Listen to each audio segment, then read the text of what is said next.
Cool. Yeah. If you're speaking, she won't be over here.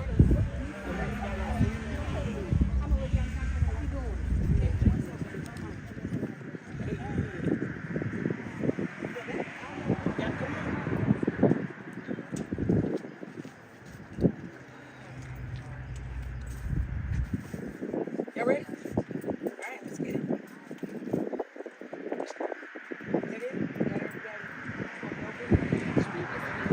I can just stand up if you want to. Yeah, I ain't got If time. you don't speak, you won't. Yeah. You don't got to speak. And the ones that's going to speak, I'll go ahead and go to them. Y'all ready? Okay. My office was contacted by former Stellar Snacks employees that had just been recently let go due to unjustified reasons. These individuals expressed to me that Stellar Snacks supervisors were using derogatory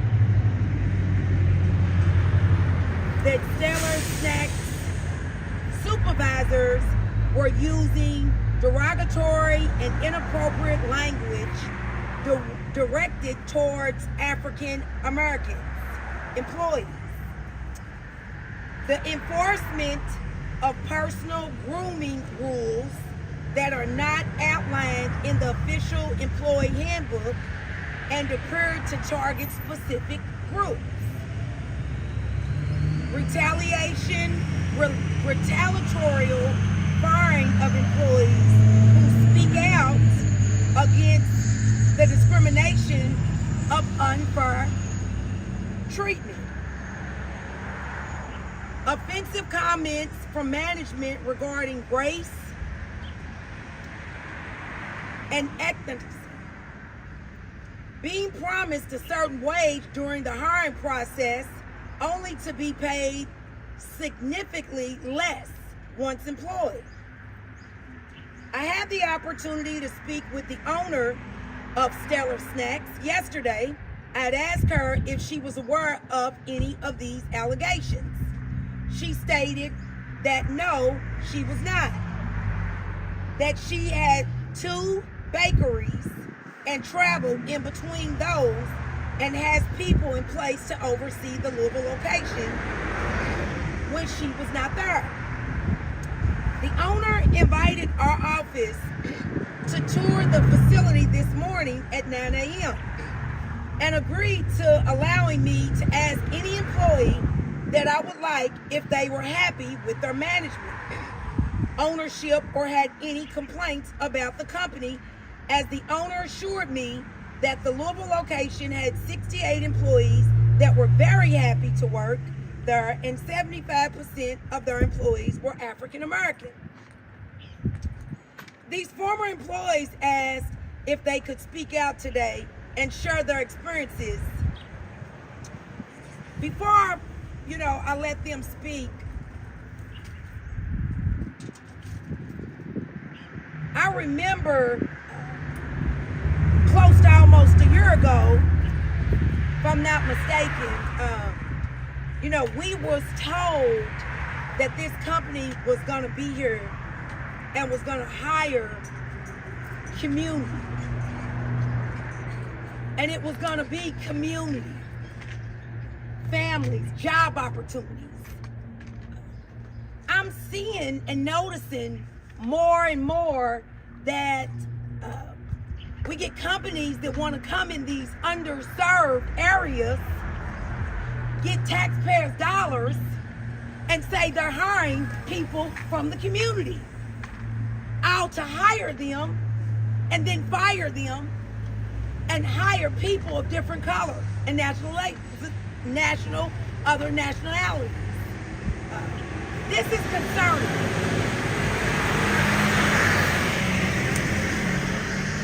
And it's concerning because it's happening more frequently. The people come to our city, bring their businesses here, get our taxpayers' dollars, and make us think they're doing us a favor by hiring our culture. To not know how to talk to them, to not know how to treat them? Where's the equality?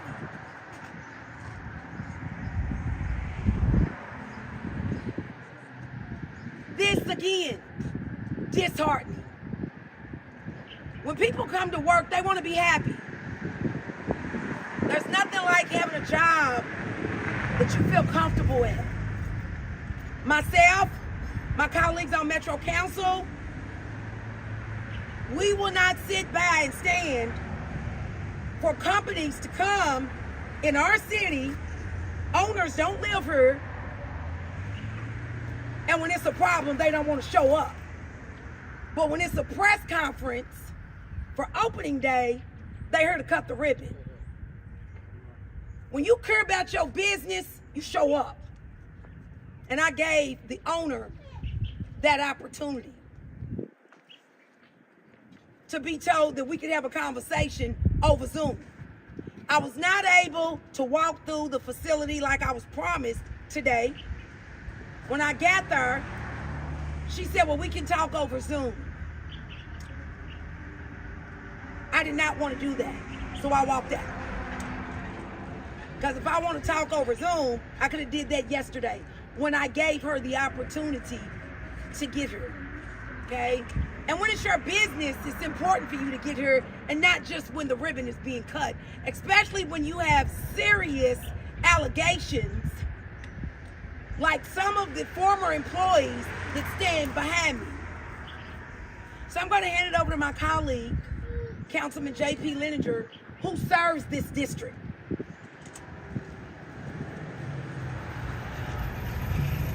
These are very serious allegations that are being made about the treatment of employees, about discriminatory practices, about wildly offensive language used.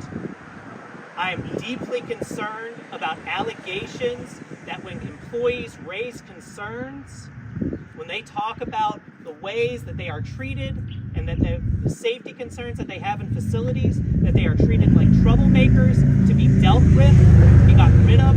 I stand with workers 100%. Our city must stand with workers 100%. This facility received significant incentives to be here in Louisville, and significant promises were made to the community about jobs, about good jobs, about that we were going to hire in the community, specifically here, right here in this neighborhood, that's where those jobs were going to be for those employees.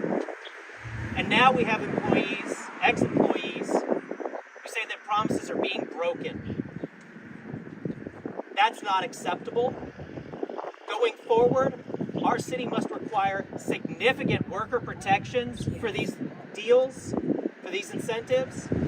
Specifically, we must protect worker organizing and require voluntary recognition of worker organizing in unions. If employees have concerns and they're working together and talking to each other about their concerns in the workplace, the management should stay out. There should not be retaliation. That should be in writing in any deal going forward for these incentives. Because it's our community that we serve. And so I'm going to let the people that worked here tell you how they were treated, the way they were spoken to, the language was used. But I am very concerned that's what's happened with these people. And I do believe we are owed answers as a community for what we've done and the promises that were made and the allegations that they're being broken. Thank you. How's everybody doing? My name is Robert Lee. I'm a former supervisor from the night crew at Stella Snacks. I've departed away from the company a little over a month ago. And just from day one, I was hired around September. And I was given a whole lot of promises that was not kept, as far as pay raises, taking certain training courses, getting certain certificates to up my pay, which I have documents for, and I've never ever received my money. I have firsthand recognition on some of the language that was being used, as far as upper management calling employees idiots, and certain supervisors saying that, quite frankly, they don't want to hire no more niggas. And it's been a lot that's been going on as how I was treated, I wasn't okay with it. I walked away, and I kind of kept quiet until this opportunity was brought up to me a couple days ago, and I definitely have a lot to say. I have a whole lot more to say that I'm gonna take up too much time, honestly.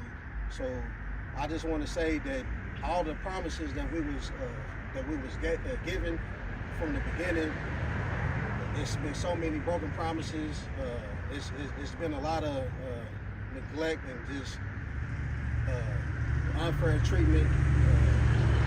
Relationships at the company, it's been, I don't know the word, but I can't think of the word, excuse me, but this relationships with the HR and certain supervisors, that's this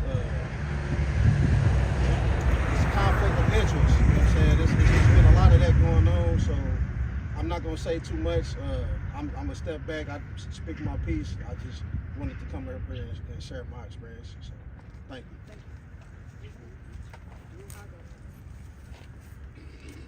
My name is Jemiah Murphy. I was let go of Stellar, I want to say like 3 days ago. I just want to say, during the ribbon cutting and on the news, Stellar gave the impression that they were giving the community a chance and an opportunity for gainful employment. From my experience, that was never the case. The things they would expect from us were unrealistic. Knowing we weren't trained properly to do most of the tasks that was required from us. It was very much a toxic work environment. When I first started at Stellar Snacks, I was hired as a packer. I was forced to be a machine operator. After I said I didn't want the position due to the requirements, my supervisor begged me to take the position. I was told I was getting a raise. I never received the raise. I was asked to train multiple people. I complied, but still no raise. But it was brought to my attention that other machine operators received a raise. I experienced issues with management. I would address my concerns to HR just for my concerns to be ignored. I would always get told I need to get tough skin and learn how to take criticism. Upper management called us an idiot because someone didn't know how to turn the power washer on and nothing was done about his behavior. When I would bring up a concern, I would get told that I was being insubordinate and couldn't express how I felt. Stellar would actually give you a point if you filed a complaint. When machines were not working properly, upper management would have an attitude. We would be scolded and criticized for the machines not working properly. We were expected to fix machines as if we were mechanics. Rules in our work schedule would change often, and if you cannot comply, you were rudely told to find new employment. Since I started in November, multiple people have hurt themselves in that factory. Employees were forced to do things they've never received the proper training on. For an example, having us clean the seasoning room during an oil leak. Oil was all over the floor, we didn't have the proper gear, and multiple people slipped and fell. We also worked in hazardous situations, including wires hanging above our heads and our workstations. I witnessed my co-worker hand being split open while she was working due to improper training. She was rushed to the emergency room by a co-worker.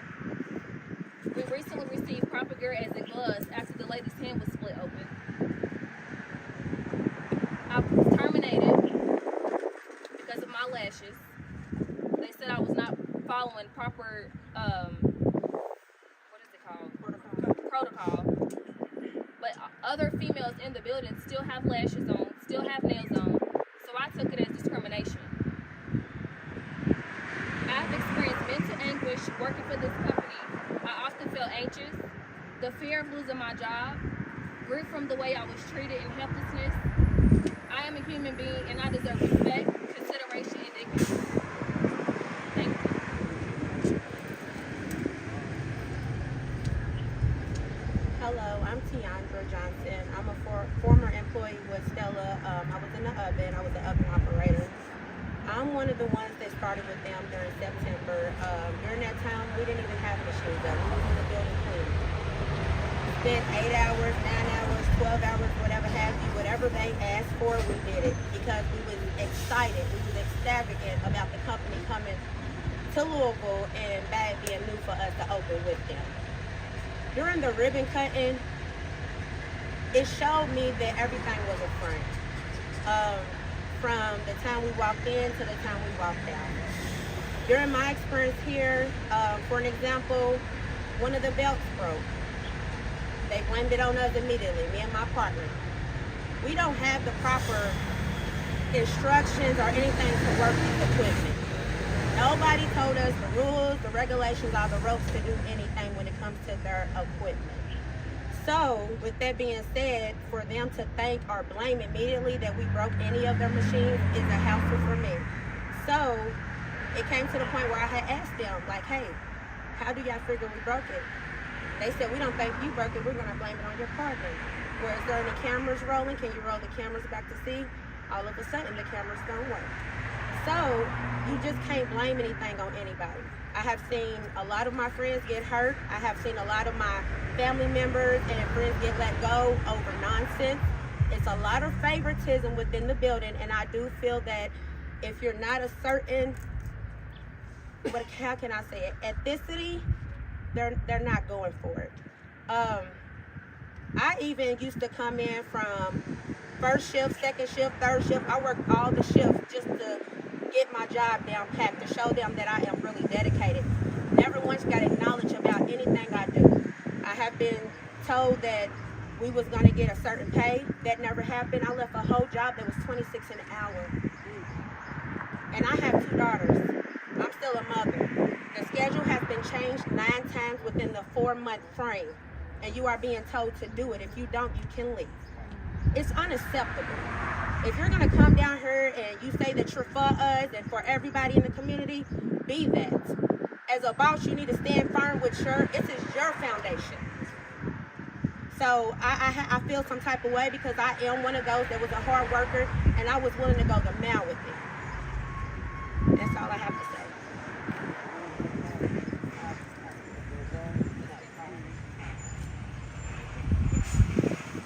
Hi, my name is Kimberly Givens, and I'm a former employee also.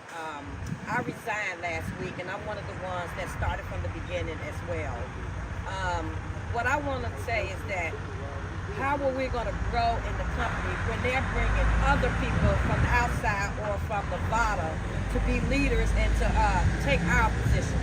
You know, I was told firsthand that this company, if it wasn't going to be ran like the bottom, it wasn't going to be ran the way we wanted to. You know, so I literally have a problem with that, with them telling us that it's got to be like the bottom or it's not going to be. So I just want to share my experience with that.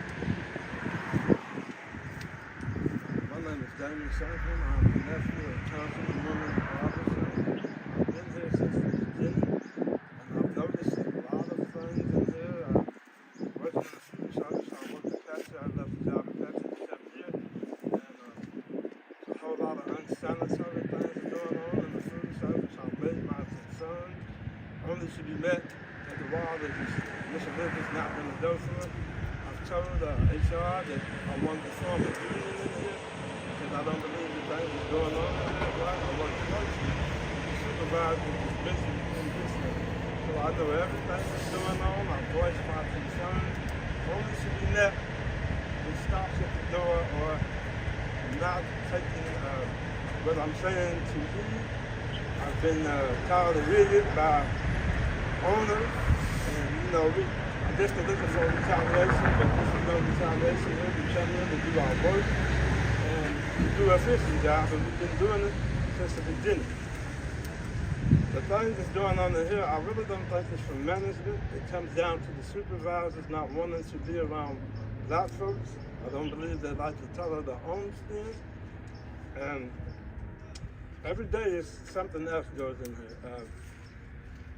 We've hired Latinos and a white guy to oversee the black folks. It's like a modern day cotton in the city that serves slaves. But these things have come to a head, and my co-workers have all got together. We talked about forming a union. Only to be met with blocks in the door by a second to let Kyle turn the speaker down, because if I start talking, it'll be too loud. We live right now in a time period where worker rights are under attack from the Trump administration, attacks on the NLRB, attacks on unions, on federal worker unions. We cannot, as a city, tolerate attacks on workers. Every worker deserves a safe workplace, a place that they feel welcomed, that they can work, that they won't be discriminated against. The best way to achieve that is a union for workers to organize together. Again, this facility was brought here. There was a big ribbon cutting. The mayor was here. Our city was proud to have this new facility and this new opportunity. Promises were made to people in the community about these jobs.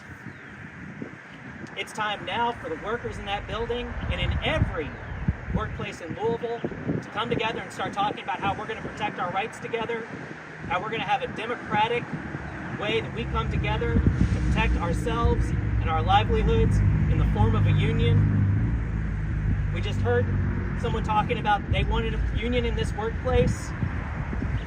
I will be extremely disturbed to hear about any retaliation to worker organizing in a facility that was brought here with help from the city, because that's not acceptable.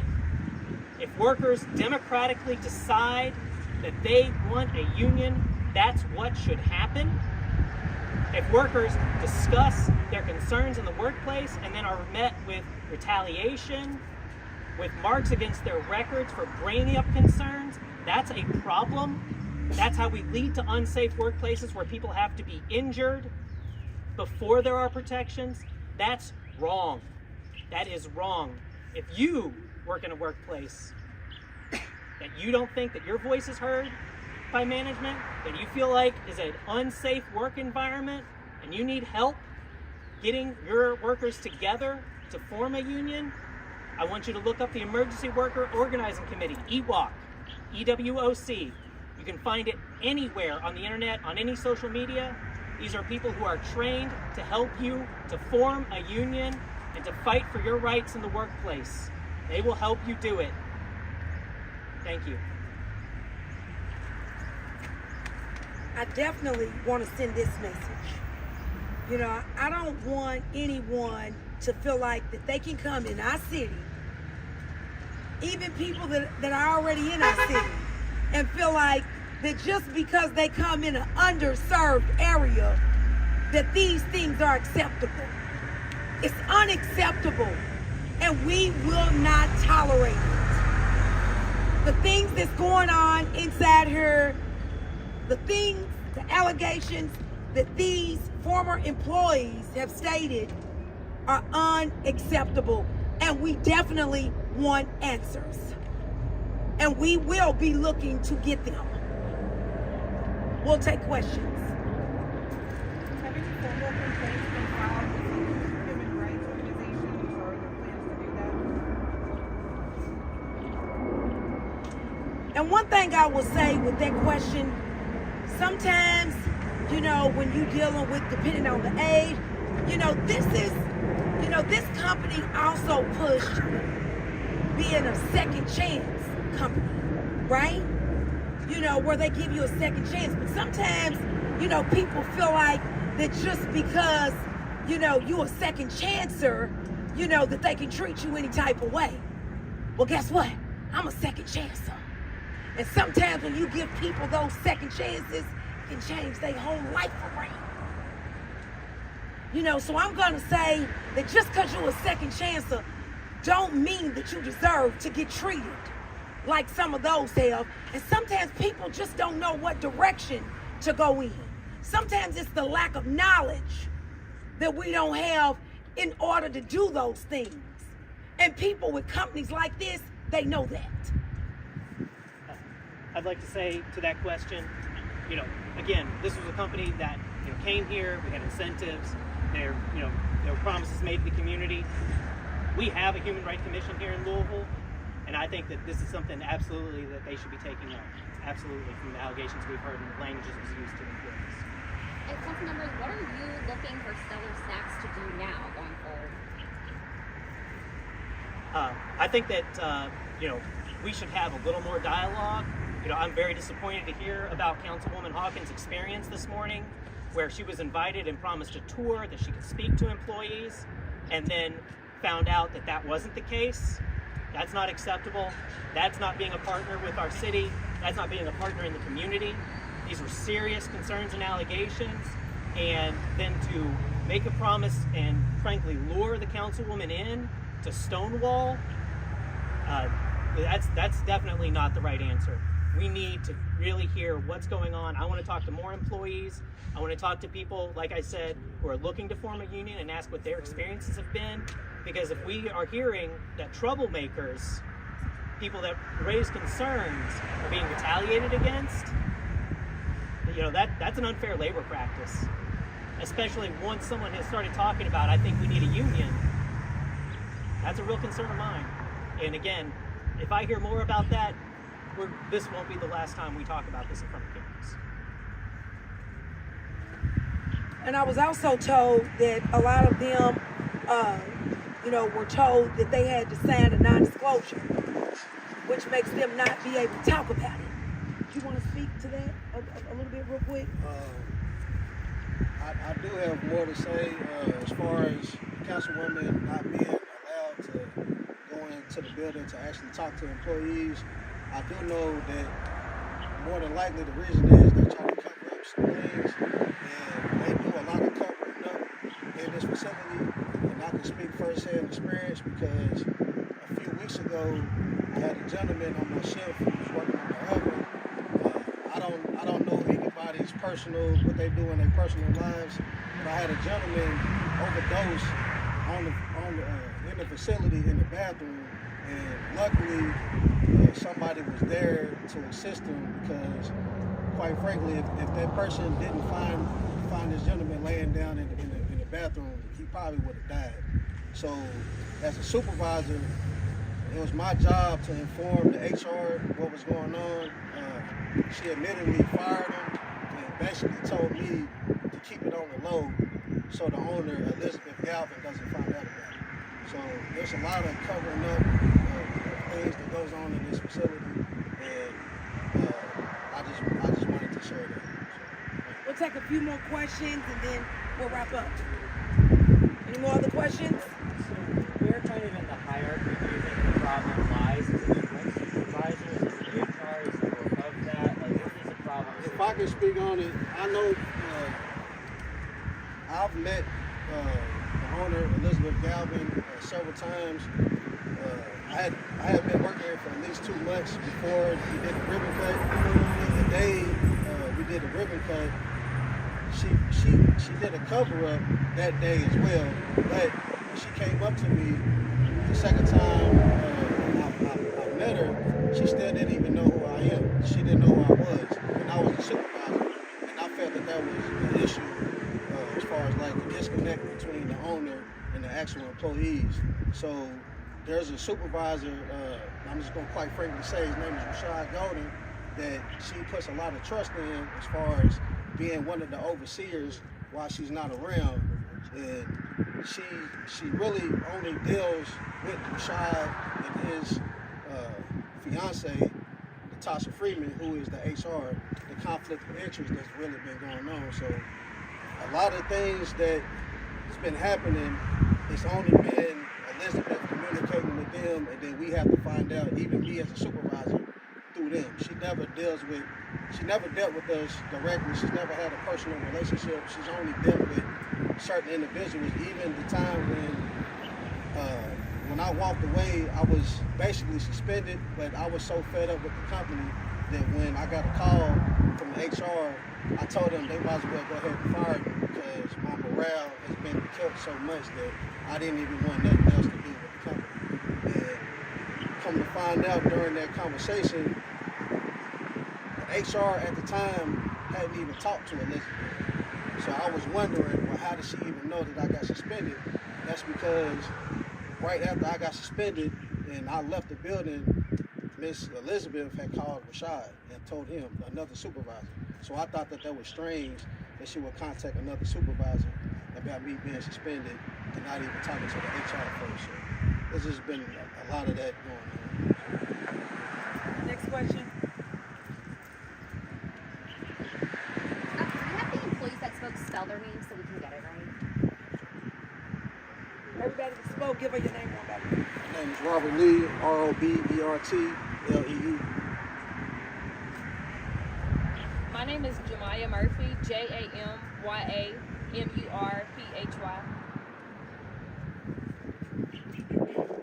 My name is Tiandra Johnson, TEANDRAJOHNSON.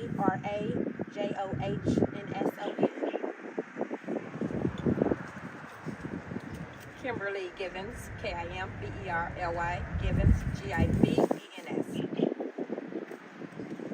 Diamond Shanklin, DAMON, SHANKLIN.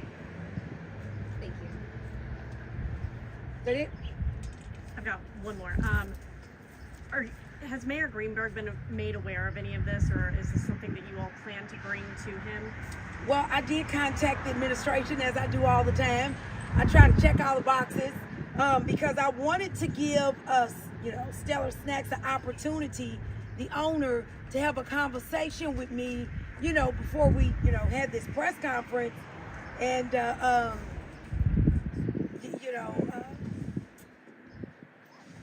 they got me in contact with the former council person who had the owner's number. And I just kind of, talked to the administration just a little bit about what was going on, and they wanted me to sit down with the owner. But, allegations like this, when the community asks you for a call of action, it's too many people of the same color. I have faith in my community. I don't know this lady, Miss Elizabeth. Had a brief conversation with her today, talked to her briefly, and things just isn't matching up. I asked her several times, would she be willing to come here, and would she be here today? And she said she just didn't have time. There wasn't a plane that, that would get her here. And I said, well, I bet you if your establishment was on fire, you'd get her. And so I just really feel like, I don't work for the mayor and I don't work for the administration. I work for the people. So irregardless of, how they felt, it's important to know where our tax dollars are going and who we are giving incentives to.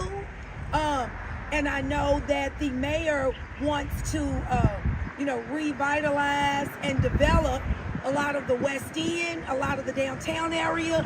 And we just want to make sure moving forward, that this does not continue to happen, that developers, business owners know that when they come to Louisville, Kentucky, that they know how to treat our culture, that they know how to talk to employees, and it's just in you. And it's not okay to just feel like you can come for a ribbon cutting, and then when we contact you about things that are going on with your establishment, you don't want to show up.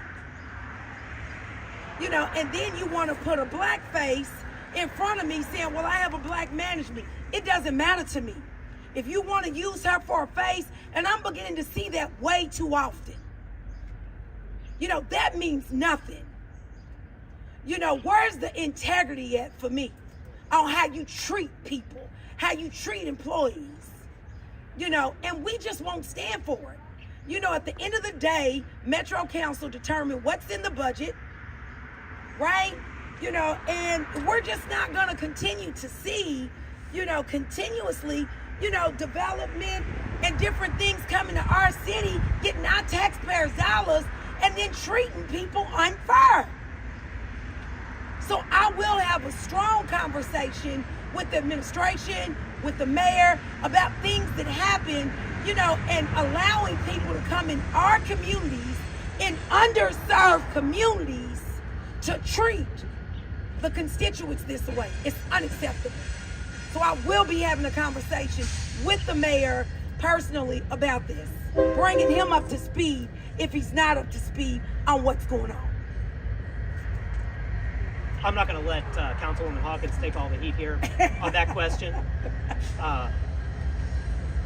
We had a press release. You all are here. People know this is happening. We have a mayor. We have about a half dozen deputy mayors. Again, it can't just be ribbon cuttings for our city. We have to take these kind of allegations very seriously, come and meet with these people and talk to them about the way that they say that they've been treated, about the concerns that they have about safety in the workplace. You know, we just had a news story yesterday where in the budget address, we were told there's a $50 million surplus in the budget. And then yesterday in the news story, we have a $12 million deficit. And that deficit is going to fall on our employees here at the city, that we need to have fewer employees. But in the meantime, we're giving away taxpayer money. And I'm not against economic development, but workers have to come first. That's what economic development is for workers. It cannot just be handouts to wealthy and connected people. And if it's not going to be just handouts to wealthy and connected people, even just an appearance of handouts to wealthy and connected people, we need to be here and talking to workers. Thank you all so much. Thanks.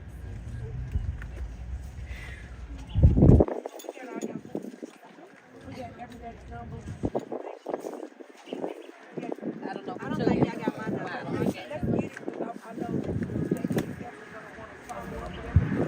Yes.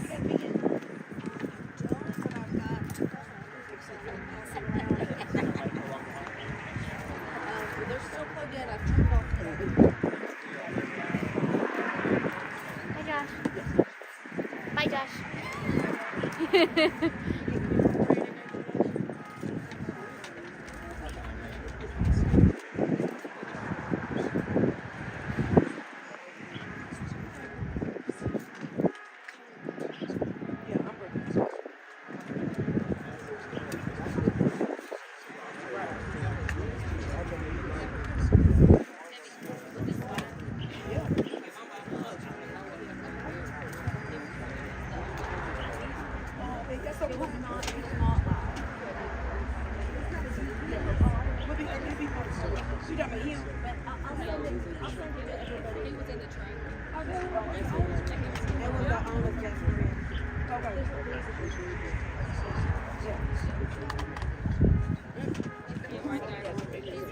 Hey, is this yours?